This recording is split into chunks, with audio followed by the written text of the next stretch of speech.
Assalamualaikum warahmatullahi wabarakatuh. Kembali lagi bersama saya.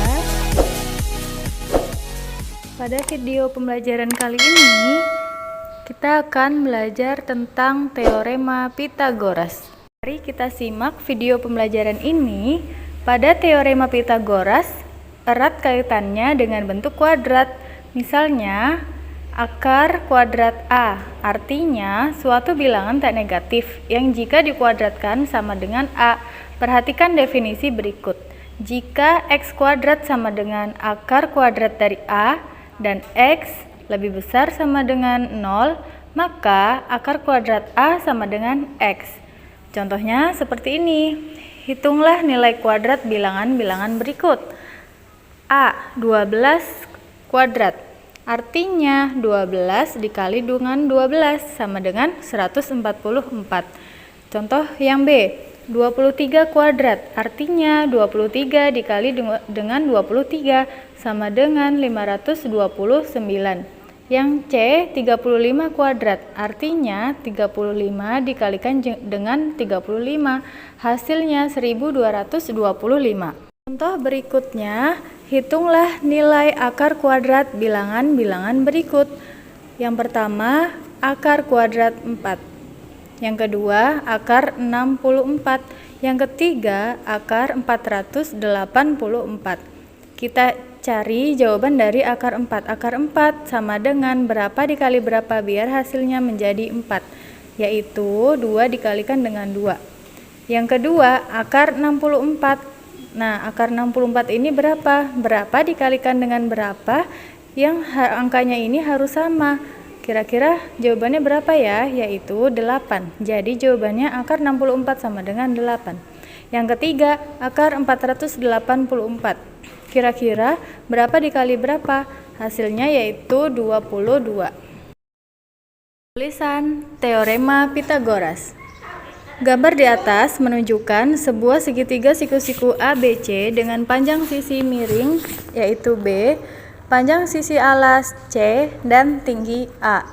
Berdasarkan teorema Pythagoras, dalam segitiga siku-siku tersebut berlaku B kuadrat sama dengan C kuadrat plus A kuadrat, atau B sama dengan, nah kuadrat ini berubah menjadi akar, jadinya akar C kuadrat ditambah A kuadrat. Sekarang lanjut ke menggunakan teorema Pythagoras. Kamu telah mengetahui bahwa pada sebuah segitiga siku-siku ABC dengan AB sebagai hipotenusanya atau garis miring berlaku hubungan C kuadrat sama dengan A kuadrat ditambah B kuadrat. Kita lihat pada gambar segitiga di samping. A, B, C. Di mana A besar, maka A kecilnya yang menghadap A. C kecilnya menghadap dengan C, B kecilnya menghadap dengan B. A di sini disebut dengan alas, B-nya ini disebut dengan tinggi, C-nya ini disebut dengan sisi miring. Nah, yang namanya teorema Pythagoras itu disebut sisi miring. Maka, kalau mencari C kuadrat sama dengan A kuadrat ditambah B kuadrat. Sebaliknya, jika kita akan mencari nilai A, maka caranya adalah sisi miring dikurangin sisi yang tegak, yaitu C kuadrat dikurangin B kuadrat. Bagaimana kalau mencari sisi B? Sama saja caranya seperti mencari sisi A, yaitu akar C kuadrat dikurangin A kuadrat. Contoh menggunakan cara teorema Pythagoras untuk menghitung panjang salah satu sisi segitiga siku-siku. Contohnya, dengan menggunakan dalil Pythagoras, tentukan nilai X pada gambar di bawah ini. Di sini ada gambar segitiga siku-siku. Sisi yang satunya 8, sisi yang satunya 6. Manakah sisi miringnya? Sisi miringnya itu yaitu X. Jadi, kita bisa menggunakan rumus Pythagoras. Jawabannya adalah X kuadrat sama dengan 8 kuadrat ditambah 6 kuadrat. atau X sama dengan akar 8 kuadrat ditambah 6 kuadrat. X sama dengan akar dari 8 kuadrat yaitu 64, 6 kuadrat yaitu 36. Jadi X sama dengan akar 64 ditambah 36, X sama dengan akar 100.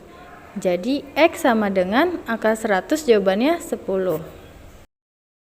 Contoh selanjutnya, sebuah kapal berlayar ke arah timur sejauh 150 km, kemudian ke arah selatan sejauh 200 km.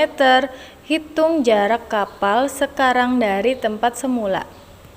Maka bisa kita gambarkan, utara itu adanya di atas, timur di sebelah kanan, selatan di bawah, dan barat sebelah kiri. Maka bergeraknya kapal pertama-tama ke arah timur. Jadi kita tarik garis ke arah timur, seret, sepanjang 150 km. Kemudian kita tarik garis ke arah selatan, berarti garisnya menuju ke bawah, seret, yaitu 200 km. Nah, yang ditanyakan jarak kapal dari sekarang ke tempat semula. Maka kita tarik garis menjadi sisi miring atau hipotenusa. Maka caranya yaitu menggunakan teorema Pitagoras. Nah, karena yang dicari sisi miring, maka ditambah atau dikurang? Tentu jawabannya ditambah. Jadi 200 kuadrat ditambah 150 kuadrat. Jadi sama dengan, kita ibaratkan dengan X. X sama dengan akar 200 kuadrat ditambah 150 kuadrat. X sama dengan akar dari 200 kuadrat yaitu 40.000 ditambah 150 kuadrat yaitu 22.500. Jadinya 62.500. Jadi X sama dengan akar dari 62.500. Maka 62.500 jadinya 250 km. Jadi jarak kapal sekarang dari tempat semula hasilnya 250 km.